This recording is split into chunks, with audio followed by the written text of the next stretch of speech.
So Marx is dead, is he? Well, yes and no. I am dead, but here I am. That's dialectics for you, right? Lesson in dialectics. You don't believe me, do you? Let me tell you how it all happened. Do you know what year this is? Yeah, it's 2014. But it's an anniversary. It's a very important anniversary. It's 100 years since the Great War, known to many of you as the First World War, was fought. That all those dinosaurs who ruled in the chancelleries of Europe sent their men and their women into an incredible carnage and massacre. And you know what those idiots are doing in Europe today? They are going to commemorate 100 years of what happened 100 years ago, the bloodshed. They are going to brush up their patriotism. They are going to bring out their flags, stories of heroism, forgetting the incredible slaughter of human beings that was a result of stupid imperial and capitalist policies followed by the leaders of Europe. I could not bear this. You know, long before those idiots who ruled Europe knew that they were heading blindly towards a war, Engels knew, I knew. You don't believe me? Well, I'll show you. 1887, that's right, 1887, Engels wrote this in an introduction to a book by Borkheim. Borkheim was a sort of a friend of ours. He was a German who had a pathological distaste for Russians. He would walk into my house without any ceremony and then rail at me for being friends with Bakunin. And the next day, Bakunin, this anarchist from Russia, would come strolling in and scold me for being friends with Borkheim. Those are the kind of friends we had. Who wants enemies after that? Anyway, I'll tell you what Engels wrote in 1887, almost 2 decades before the Great War.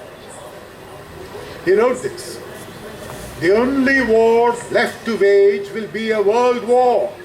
A world war, moreover, of an extent, the violence hitherto unimagined. 8 to 10 million soldiers will be at each other's throats, and in the process they will strip Europe barer than a swarm of locusts." We knew, because we studied history. We knew what was going to happen. No one would listen to us. Well, I wanted to come down and tell these idiots in Europe not to do the same mistake all over again. Not to talk about heroism and patriotism and all that kind of nonsense. What does it matter? I mean, drawing lines in the sand between America and Russia, France and Germany, India and Pakistan is meaningless. We are one humanity, belong to one world. We are the people of the world. Oh, I pleaded in heaven. I said, like, I have to go down there and I have to give this message. I have to do it. Well, of course, they wouldn't listen to me. But then I got people to support me. Gandhi joined me in a satyagraha. Nelson Mandela, yeah, sure, he was there by my side. And Che Guevara, yeah. Young fellow, Cuban, he had all kinds of strange ideas. Well, I'm not opposed to his ideas, but he wanted to do something bigger. Anyway, the bureaucracy up there saw what was happening, and then at the last minute agreed. You know who these bureaucrats are? Your Babu, your IAS officers. They are everywhere, aren't they? They run this country, they are in the United Nations, they are in every single organization, they run heaven as well. God help us. Yeah.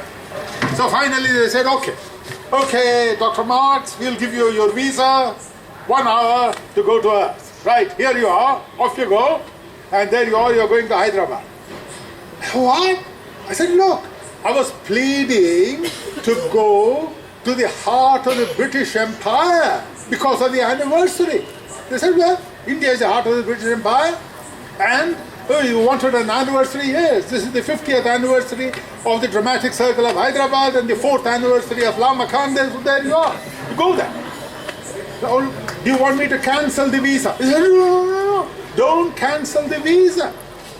So, well, all right, off you go. I can't go like this. What do you mean I can go like this? Well, you're going to India, so you may as well go as an Indian. Yeah. No one would recognize me. What about my beard? Everybody has seen pictures of me. This IAS officer strolls by, and he, snooty sort of chap, been to Cambridge or someplace, and he says, Dr. Marx, he says, the kingdom of heaven is naturally home to women, but men get here only after a close shave. Childish humor. Anyway, I'm glad to be here. Glad to be here with you, and to know 150 years have passed. Nothing much has changed, has it? I mean, look at what exists. I'm not going to quote left-wing supporters of my political economy. I am not going to quote my friends. I am going to quote capitalist economists from your group, your Nobel laureates in economics. Look. I got this. McKinsey. McKinsey. Your politicians eat out of the hand of McKinsey. You know what they say? The McKinsey Global Institute, I'll read it to you. It estimates that 680 million Indians, 56% of the population, cannot meet essential needs. That's what McKinsey say about you. And the ILO report on human trafficking, have you read that? It's just come out. We are allowed to read everything. You're allowed to read and know. You're not allowed to come down and interfere. But I insisted that I should come so that to bring this to your notice. ILO report on human trafficking estimates 20 to 65 million Indians are in forced labor, in debt bondage, agriculture, industries like mining, brick kilns, silk and cotton production, beadie making, right across the country. Things, my friends, have not changed since I left this world. All right, forget those reports. What about Lagarde, Christine Lagarde? She's the managing director of the IFC, heart of the international capitalist world. You know what Christine Lagarde says? She says in India, this will amuse you, the net worth of the billionaire community increased 12-fold in 15 years. 12-fold, not 12%. 12 times increased 12-fold in 15 years, enough to eliminate poverty in this country, in India, twice over. This is Lagarde of the IFC. He also adds, the richest 85 people in the world own the same amount of wealth as the bottom half of the world's population. That's what capitalism has done for you. Beggared all of you. Not only here, listen to what she says about the United States. Inequality is back to where it was before the Great Depression. And the richest 1% captured 95% of all income gains since 2009. While the bottom 90% got poorer. And this is something that me and Engels said over and over again for 50 years. A severely skewed income distribution is harming the sustainability of growth over the longer term. It leads to an economy of exclusion I mean, that's a term you people bandy around, don't you? Exclusion. Well, capitalism leads to an economy of exclusion, a wasteland of discarded potential. The potential of your people. No, all right. You would say, after all, she's a woman. Women are sentimental. Women are weak. I've heard that sort of nonsense. Okay, what about Krugman? Paul Krugman, Nobel laureate, American, coming from the heartland of the economics ideology that created capitalism. This is what Krugman says. Not me, Krugman. The rich have come roaring back to such an extent that 95% of the gains from the economic recovery since 2009 have gone to the famous 1%. And he adds, listen to this, you need to listen. In fact, more than 60% of the gains went to the top 0.1%, people with annual incomes of $1.9 million and above. The great majority of Americans are still living in a depressed economy. Extreme inequality is poisoning our society. This is Krugman.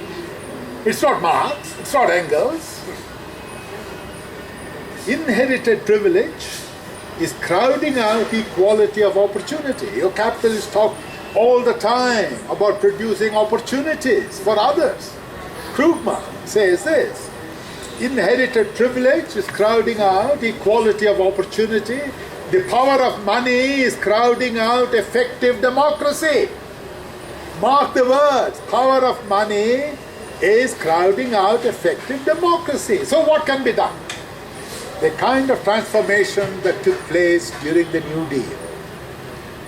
Not just through government programs, these are Krugman's words, but by greatly increasing workers' bargaining power. It has taken the bourgeoisie 150 years to realize that their survival depends on allowing the increase in the bargaining power of the working class.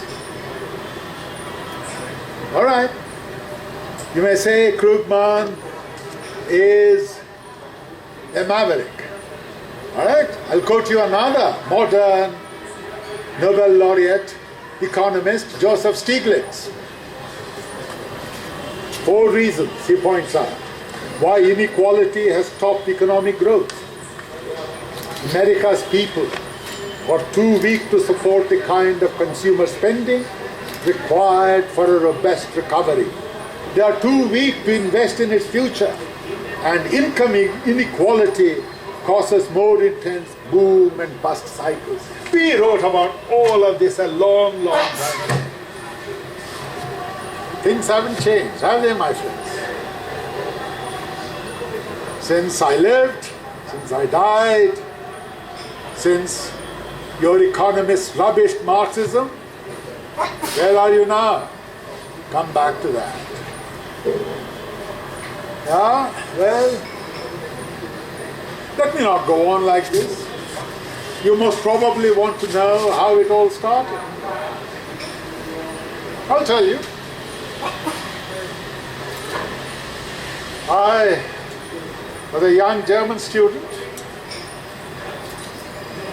in the Rhineland, long time ago, in the 30s, 1830s. You know what we all did in the 1830s as a German student? Well, we did what was expected of us. Of course, we marched with waving torches during the birthday of the university's rector. But we did more. We galloped down the main street on donkeys. We got into taverns. We drank and we sang drinking songs. We wrote poetry. I even fought a duel. No respectable German student in those days could hold his head high unless he fought a duel. Yeah, I did. A wonderful time. And you know, my father wanted me to be a lawyer. Well, I said no, I wanted to study philosophy. The philosophers were the best poets. We were all young Hegelians at that time. We liked Hegel, but being young, a German student in Bonn meant that even the gods had to be challenged. We made fun of everybody. I want to read to you, of course translated into English, a poem I wrote about Hegel. You may enjoy it. Forgive us, epigrammatists, for singing songs with nasty twists. In Hegel, we are also completely submerged, but with his aesthetics, they are yet to be burst. Goethe, Goethe we respected, but still, poems had to be written about Goethe. And I'll read to you one of my poems about Goethe.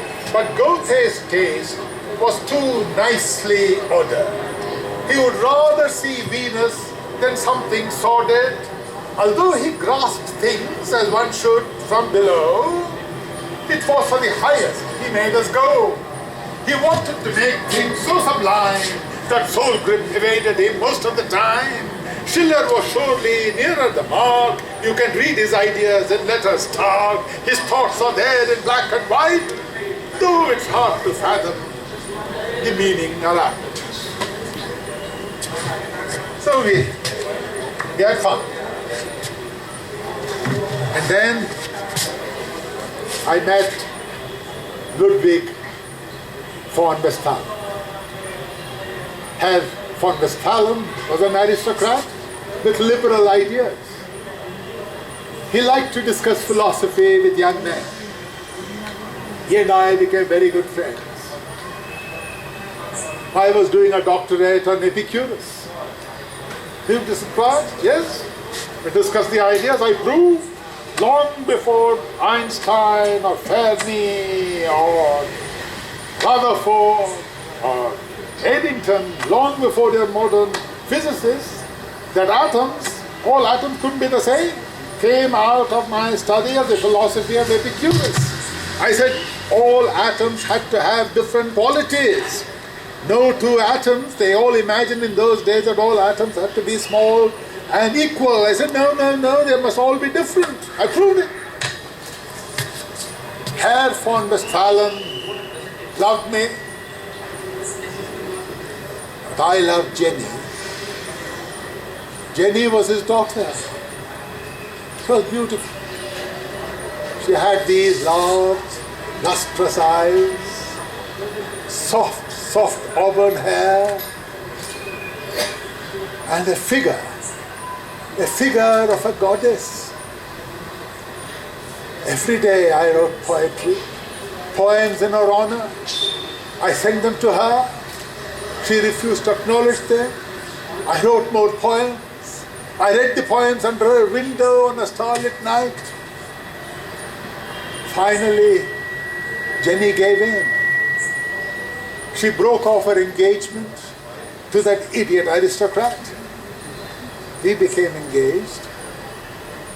Jenny and I, happiest day of my life. I think this poem won her heart. This poem that I wrote.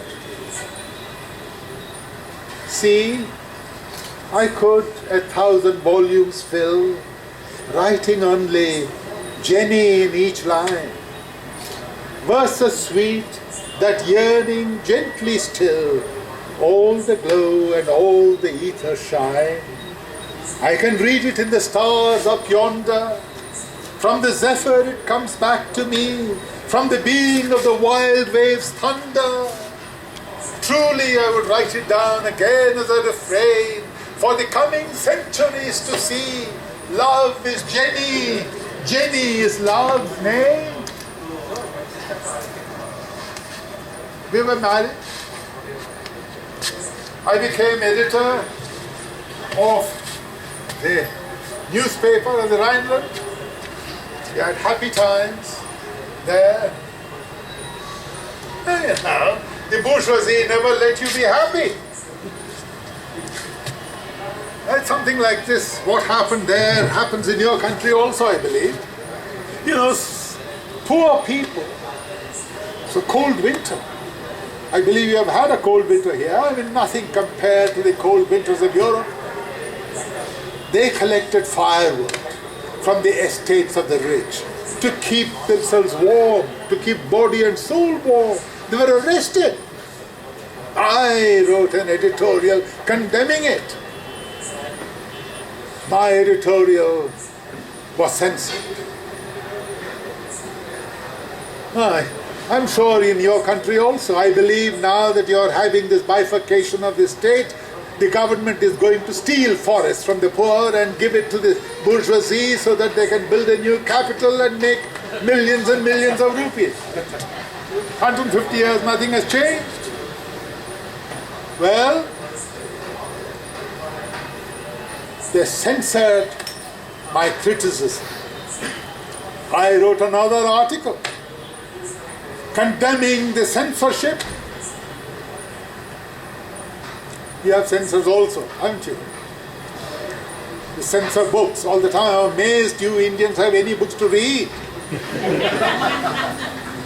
Anyway, the net result of all of that was that the newspaper was closed down and I was exiled from Alsace, from the Rhineland.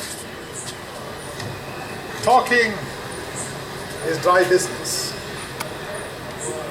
I miss the wine of the Rhineland, not asking for Gewürztraminer, just a Riesling would do, but not much of a beer drinker. It was all right.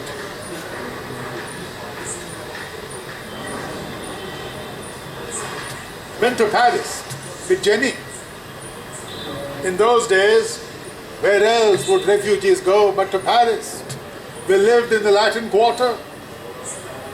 That's where the term their bohemian life was coined by Murger, Henri Murger. They were all there. Baudelaire, Courbet, Flaubert, Balzac was still alive, Proudhon, everybody. We sat, we drank in the Latin Quarter. We lived a comfortable life without having to live up to any kind of aristocracy. Happy days. I was editor of a German paper called Forwards, Forward. And then Heinrich Heine, you know, the great German poet, wrote lampoons about Ludwig of Bavaria. Not the Ludwig who built that stupid castle that everybody goes to see when you go to Bavaria nowadays. I believe you have a copy of that, a smaller copy of it in Hyderabad. I'd like to see that. No. His father was madder than he was. And Heine lampooned him. Now, any man in his senses, except a mad king, would have been grateful that Heine wrote about him, even in a lampoon. But he complained. The German government wrote to the French government. We were exiled again. And the newspaper was shut down.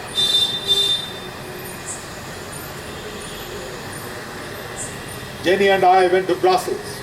Never go to Brussels. It's the heartland of capitalism. It's a terrible place. It was a terrible place when we lived there. It's a terrible place today. Never trust Brussels.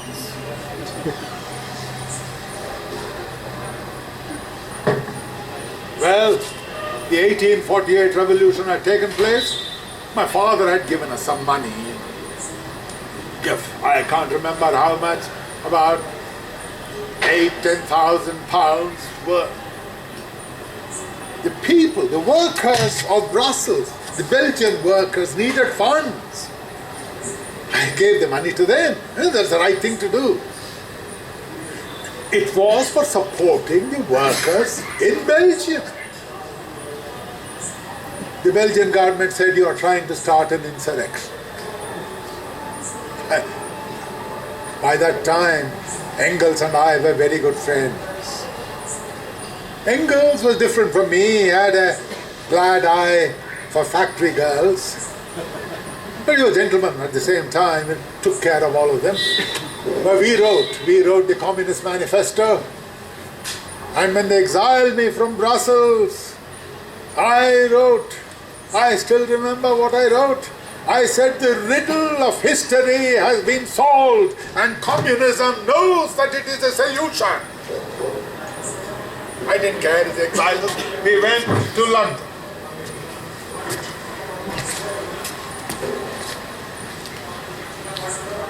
All our money had been spent by then.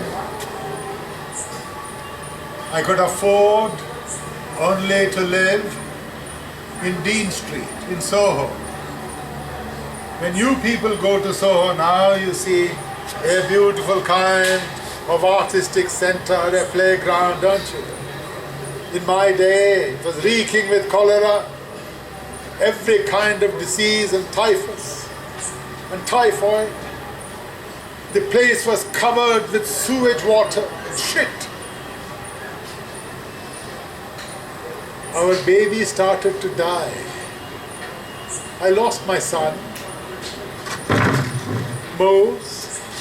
He was the only one of my sons who survived till he was 6. Mose died. All of us lay down, the girls, Jenny and I, around his body all night long. All night long. It was hard times. We had to pawn everything. Everything. One by one. All that Jenny had brought. Everything was pawned. Once I came back, I had to go, I had to do my work. I went early in the morning. I had to dash to the British Library. I believe they have a chair there with a ribbon round it saying Dr. Marx sat here. But in those days, if you didn't get to your chair early enough, it was grabbed. Then you had to write things down, standing up. I used to leave early and go, come back late at night, wading through all that sewage to my home in Dean Street. Jenny took care of everything. She always kept a beautifully clean home.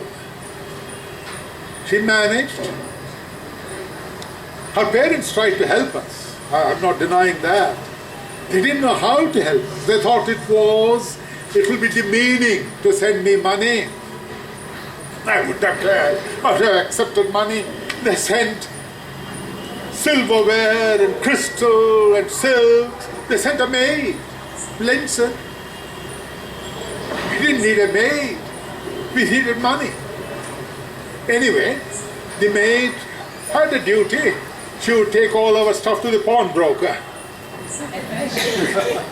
to get money.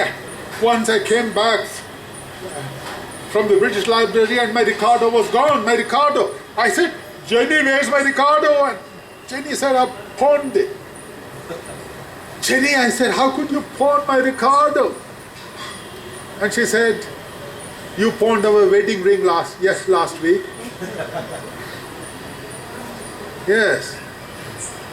It was not easy. We wouldn't have survived if it hadn't been for Engels. Engels was an angel. Engels would come. You know, he was a capitalist with factories in Manchester. But he was a great friend. Gave us money. He wouldn't take no for an answer. He supported us. Christmas time. The children, the girls were there. We had to celebrate Christmas. We didn't have money for a Christmas tree for Tannenbaum. We didn't have money. And once we were so sad at Christmas time. Suddenly the doors burst open and there was Engels with 6 bottles of champagne. Yes, we drank each other's health that Christmas Eve. We sang. I had to keep my spirits up. Whenever they got too low, I would read Aeschylus. Those of you who have gone to Cambridge or Oxford would know the name as Aeschylus. Well, the English can't pronounce any name. They can't pronounce Indian names, they can't pronounce Greek names, they can't pronounce their own names. I mean, Leicester, Bicester, Worcester. Absurd people. Aeschylus. Aeschylus, the great poet, who wrote Prometheus Bound. I would read him in the original Greek, and I could feel, only when you read Aeschylus in the original Greek do you feel the pain of Prometheus, the fire bringer. That's a metaphor for bringing knowledge to humanity. His liver would be eaten every day by vultures, and he lived. He dared the gods because he was human. See, I could not have written about the proletariat without the image of Prometheus in front of my eyes. I read the English poets also. Byron, great poet, but I'm glad he died when he did, because if he had lived longer, he would have turned out to be a reactionary aristocrat. I regretted Shelley's death. So young. You remember? Have you read his poem? You remember? Men of England, wherefore plough? To feed the men who lay ye low? If he were here today, he would ask the same question. Men of India, wherefore plough? To feed the men who lay ye low. Ah, Shelley. Well, Jenny took care of everything. I tried to get a job. I once wrote to the railways, to the British Railways, and offered my services for the post of a poultry clerk. I received a reply, a light reply 2 weeks later. Dear Dr. Marx, we are honored by your application for the post of a clerk in the British Railways, but we regret that we have to turn down your offer because one of the qualifications for the post is a legible handwriting. Nobody could read what I wrote except Jenny. Jenny rewrote everything that I wrote, word by word. Can you imagine? Millions of words Jenny wrote before anybody else could read it, before it could go to the press. She was a wonderful woman. But she challenged me. She said, all this stuff is boring, she said.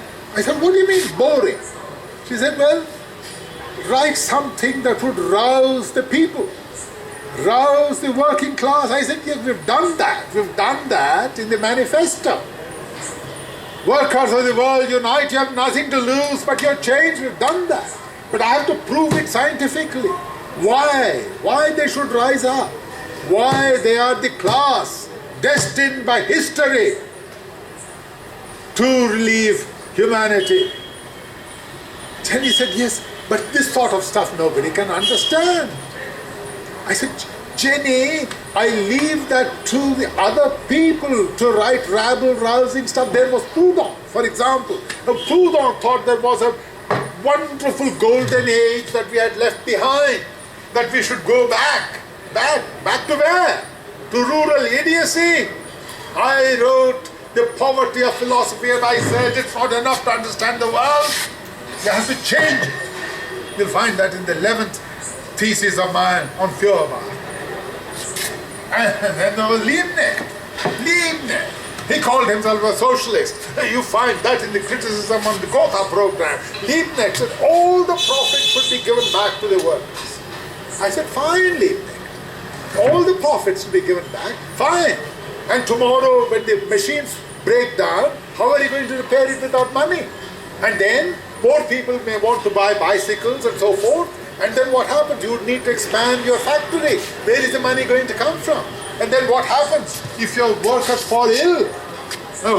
How are you going to pay for the hospital charges? And what about their pensions? They never understood anything about political economy. Nothing.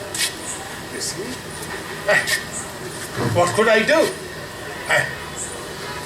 And yet at the same time, she said, well, look, you're right. All this boring stuff. Look, and she took exception. Jenny took exception. Let me find. This is the 3rd volume. They had a fight about surplus value. You can't write about surplus value as if you're writing a theatre script. It's scientific. You have to explain it. Unless you can't explain surplus value unless you know the labor theory. Look, let me read. You be the. This is 3rd volume of Das Kapital. You be the judge. Where am I? Where am I?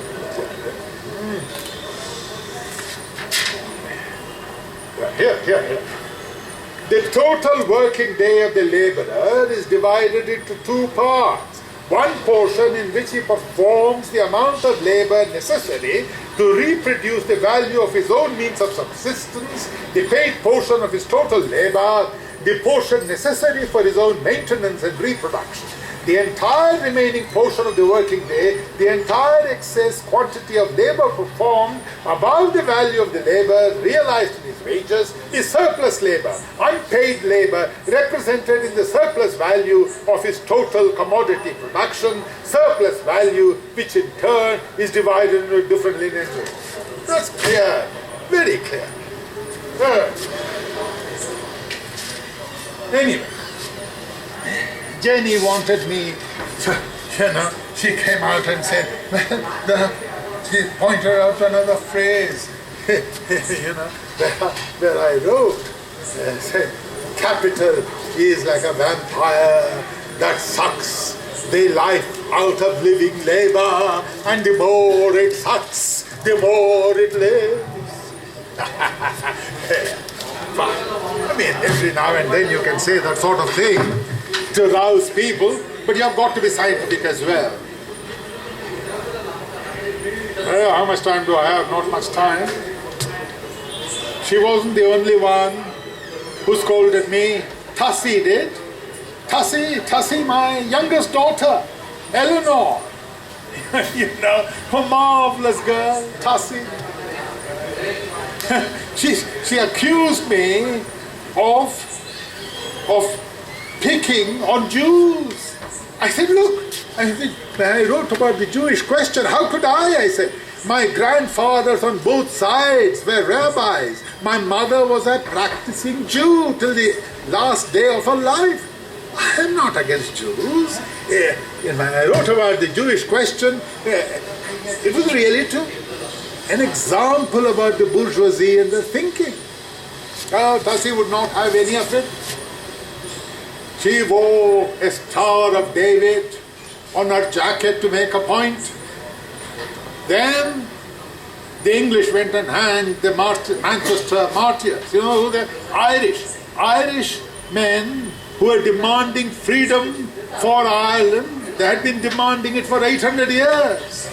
They went and hanged them like dogs.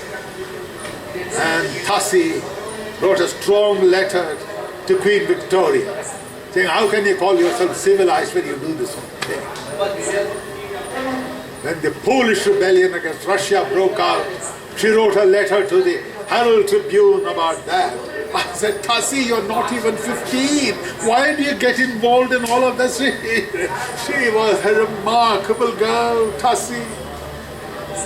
You know, before she was 30, she had formed the Socialist League. Before she was 35, she had led the strike, the great London dockyard strike. And even today, her translation of Madame Bovary is the best translation you can find. She joined hands with Keir Hardie for the International Labour Party. She translated Ibsen and had George Bernard Shaw perform with her. My daughter, Tassie, I loved her. She had lustrous eyes. She loved Shakespeare. She formed a little group of actors called the Dogberry Circle. At home, we used to read Shakespeare and enact Shakespeare's plays. She was very romantic. She loved the scene between Romeo and Juliet, where Romeo says, her eyes streaming through heavens would shine so bright that birds would sing and think it were not night. She had eyes like that, like Jenny's. She inherited that from Jenny, but pretty little else. All my daughters married awful men. Awful men.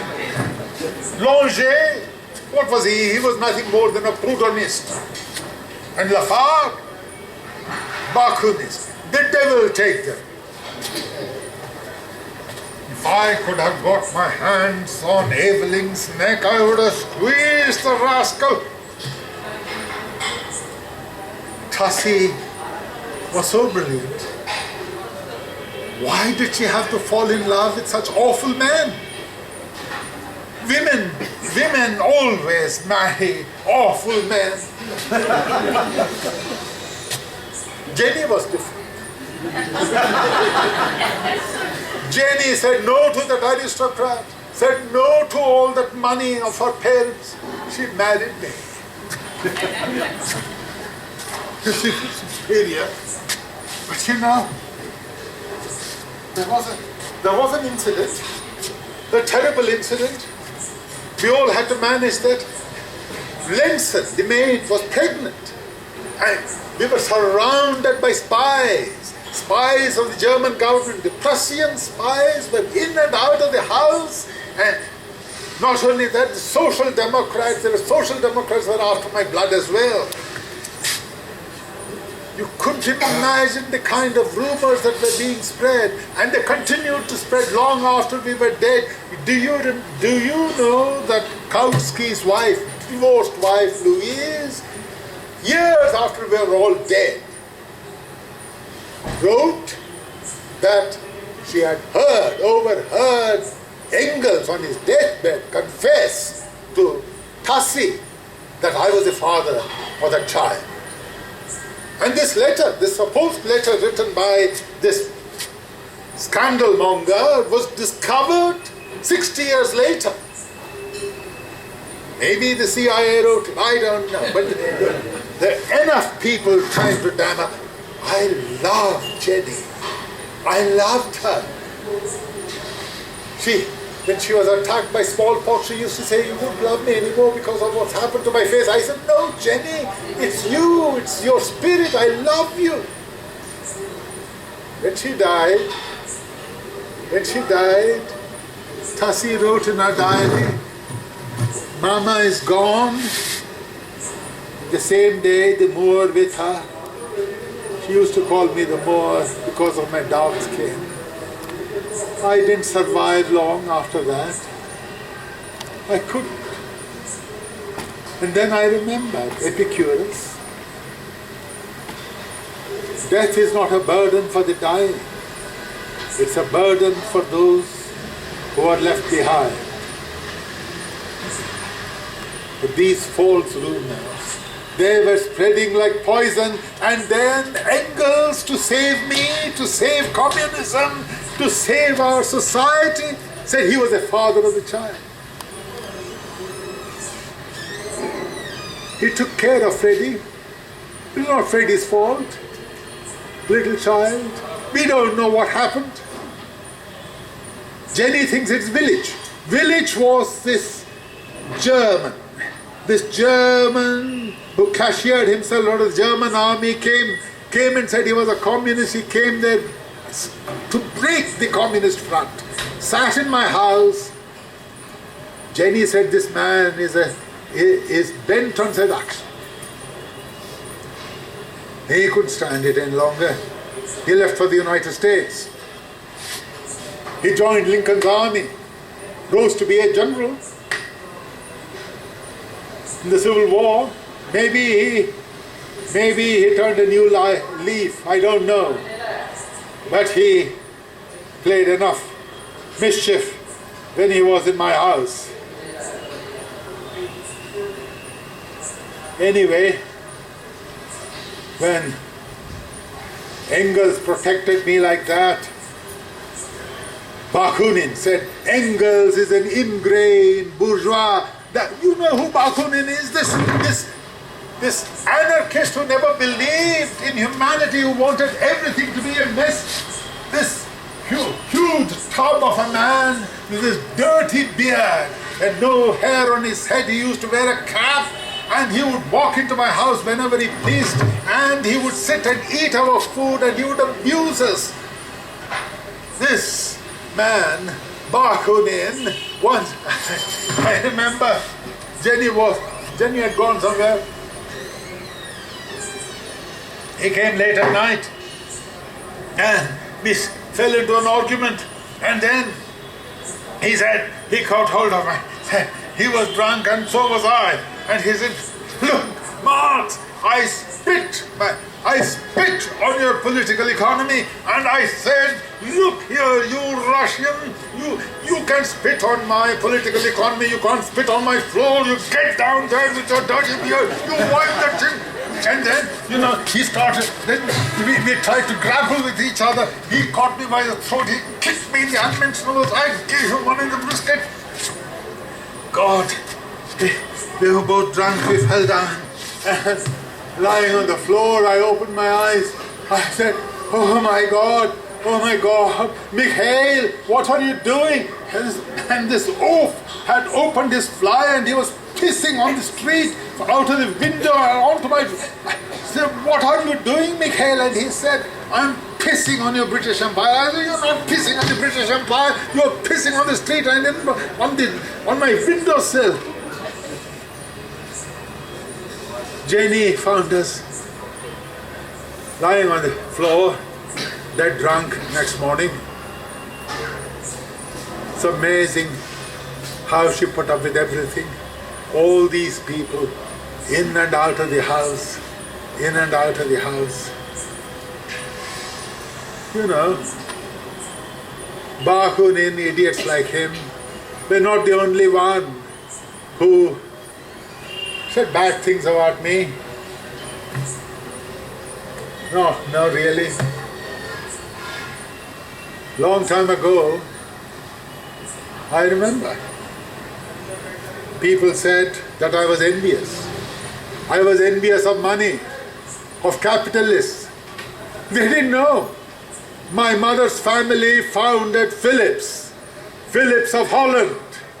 Uncle Philips used to give me money. I didn't want money from him, but I didn't want to be unfair to the children. They needed a holiday, so I was not envious of that. I said no to Uncle Philips. I said no to my father, whom I loved. I said no to Jenny's father. I wrote a letter to my father explaining this. It was in 1837. I want to read that letter, if I can find it in this mess. Where am I? Yeah. It's a letter I wrote to my dad, 1837. If we had chosen the position in life in which we can most of all work for mankind, no burden can bow us down, because they are sacrifices for the benefit of all. Then we shall experience no petty, limited, selfish joy, but our happiness will belong to millions. Our deeds will live on quietly, but perpetually at work, and over our ashes will be shed hot tears of noble people. My father let me go after that. Let me do what I wanted to do. You know, it's not that they were enemies of capitalists, enemies of the bourgeoisie. If any of you have read the Communist Manifesto, I think you will find that nobody has praised capitalists and the bourgeoisie better than we have. I'll just quote a little portion from that. The bourgeoisie, during its rule of scarce 100 years, has created more massive and more colossal productive forces than have all the preceding generations together. Subjection of nature's forces to man, machinery, application to industry and agriculture, steam navigation, railways, electric telegraphs, clearing of whole continents for cultivation, canalization of rivers, whole populations conjured out of the ground. What earlier century has ever even a presentiment that such productive forces slumbered in the lap of social labor? See, the point we were trying to make was a scientific one, that when this ultimately led to the concentration of capital on one hand and the socialization of labor on the other, then the expropriators will be expropriated. You see, it's an inevitable process of history. That's what we were trying to say. You know, in the process of all that, what the working class has to go through, the first thing is your alienation from the products of your own work. You're doing something to give to a friend, as in the old culture of traditional societies. You're making something for people you don't know. Your alienation from nature, that factory shed, the evil-smelling streets through which you wade. It's nothing to do with the bounties of nature. You're separated from that. And from society. All the time, people are striving against each other, not cooperating, not living together, not working hand in hand. And worst of all, you're alienated from yourself. You wait till you have finished your long period of work, till you can retire, by which time you are too old. That's the time when you think you can be yourself. So you should read Masharos, Istvan Masharos, Hungarian. The Hungarians, you know, despite everything, still continue to understand what I wrote. Despite Stalin, well, there you are. People say, well, this man unleashed Stalin on us. I didn't unleash Stalin on anybody. Stalin was a Tsar, like Ivan the Terrible.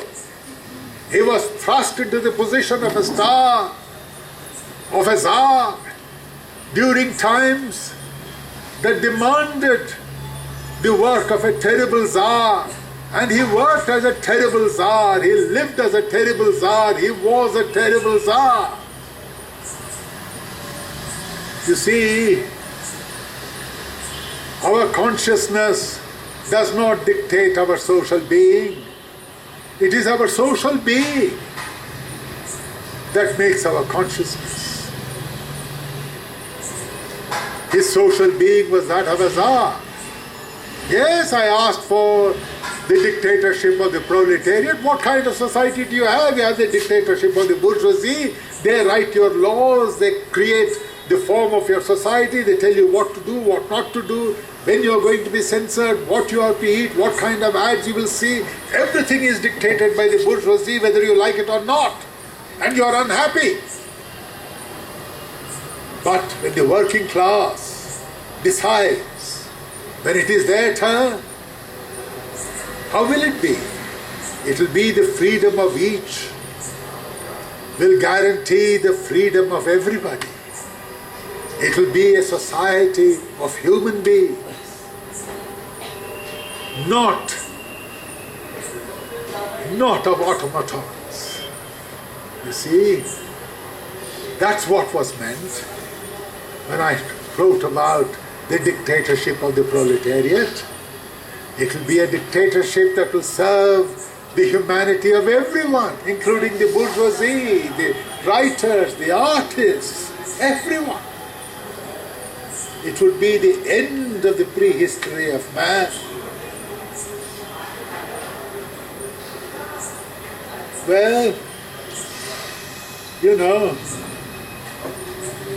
there is a gentleman who rejoices in the name of Wormbrandt, and Mr. Wormbrandt linked my name to Satan. He was offended when I tried to put aside the form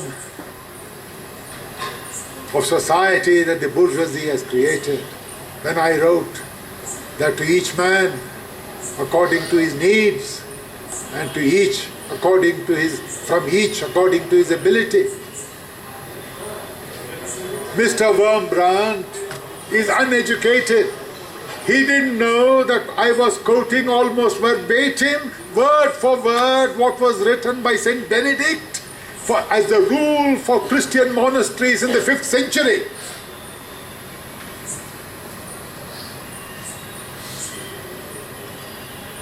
Well, we have to educate ourselves.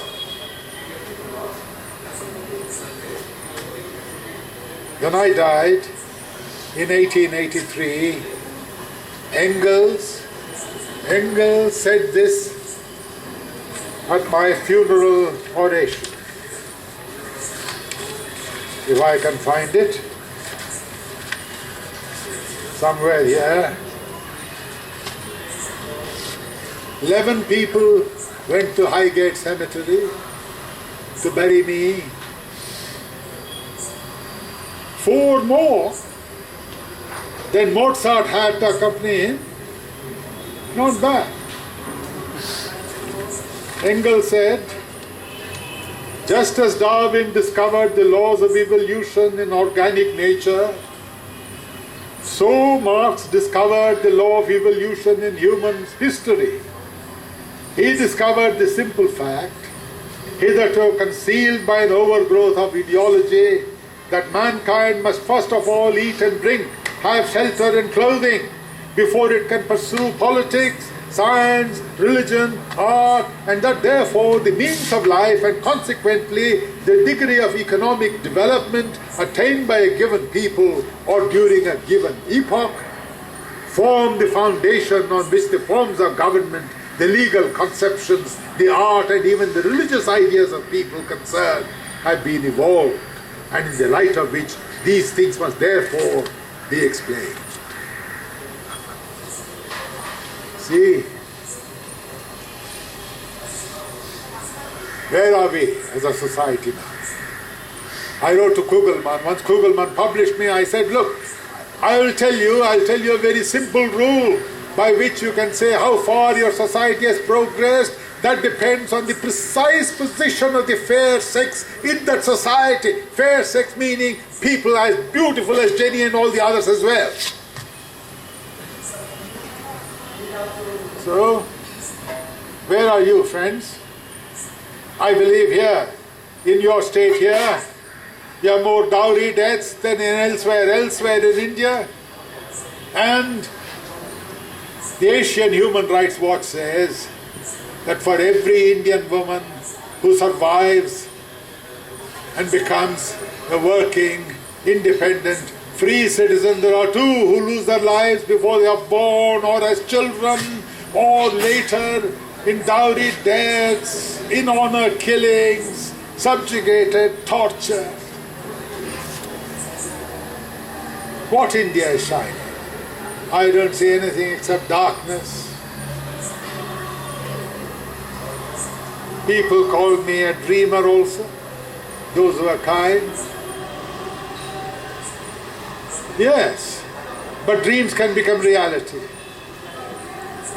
I'd like to take you back to the spring of 71, to the beautiful spring, not 1971, 1871. You know that buffoon, Louis Bonaparte. I'd written about him in the 18th Brumaire of Louis Bonaparte. He was a mountebank, an actor. He forced the French to fight a disastrous war with the Germans at Sedan. He lost everything. He abdicated. Paris was left as a free city. The German army entered and left very quickly. The bourgeoisie were far away in Versailles. The people of Paris closed the gates. They formed the Commune of Paris. It was a beautiful thing. The first and only time in human history when people were free. They formed a free association. Educational rules were changed. They said we must teach children how to love each other, how to love all of humanity. Education for women was started. All bets were cancelled. Bakers' times were reduced by the bakers refused to have their times reduced. They said we must bake food for the people of Paris.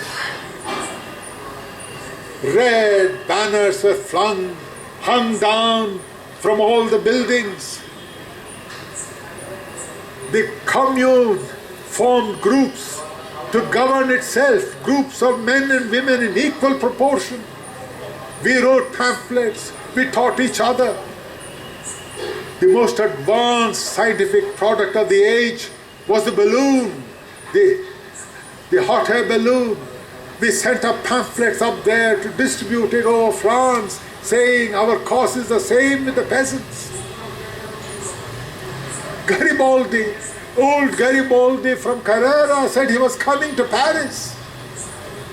Victor Hugo was in Brussels. He was going to come and join hands. It was the most beautiful moment. Lasted 2 months. The French bourgeoisie invaded Paris. They hanged, they shot, they massacred 30,000 leaders of the French Commune. For what? For wanting to be free people. Those who could flee fled to Brussels, and Victor Hugo gave them shelter, and for that the Belgian government expelled him from Belgium. Oh, these bloodsucker capitalists, these swine, these terrible, terrible people. You know, I want to read to you what Victor Hugo, in his last poem about the time, he called it the terrible year. I take a pen to tell of the terrible year, and suddenly I stop. Must I proceed? Must I go on? France! What horror to see a star fade in the heavens. Dismal anguish. One curse falls, a new one rises. No matter. Let us continue. History needs this. The century is in the dock, and I am his witness. Witness of capitalist bourgeois horror. These swine who kill people, what shall we do to them? Huh? What was that? Time for me to stop? Oh, broken the rules. All right. You see, when you go to heaven, you are not supposed to have any passions left. But I am passionate, whether I am dead or not. All right. Time for me to go. I'll go. You wonder how I made it to heaven, eh? I'm sure you do. Because all of you have read that I wrote scurrilous things about religion. Huh? The opium of the master. Have you ever bothered to read the whole bit? Have you? I'll tell you what I wrote. I said, religious suffering is real suffering and a protest against suffering. It is the sigh of the oppressed creature, the heart of a heartless world, the soul of a soulless society. It's the opium of the masses. That's what I wrote. I don't make fun of people who in agony go to their temples, their churches and their mosques. I don't. One thing I told my friend Engels, one thing is certain, Frederick, I am no Marxist.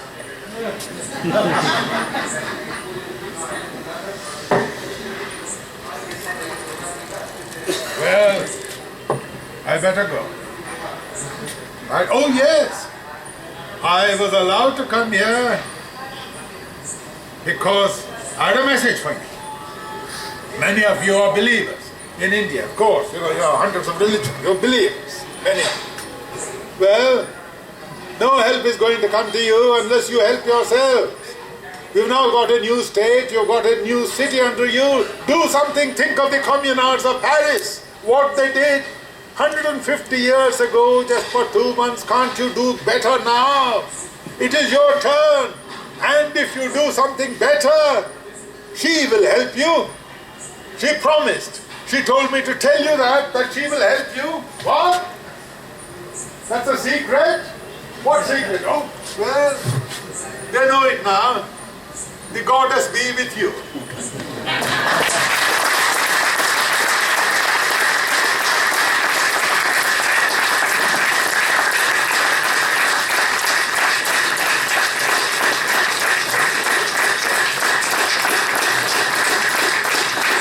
Ladies and gentlemen, I'm only a poor actor. I couldn't have done this without my friends who helped me put on this performance. Let's please give your applause to my friends.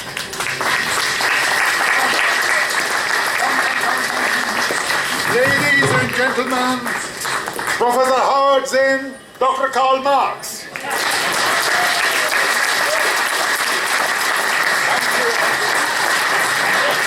Oh, Doctor, privilege, sir, privilege.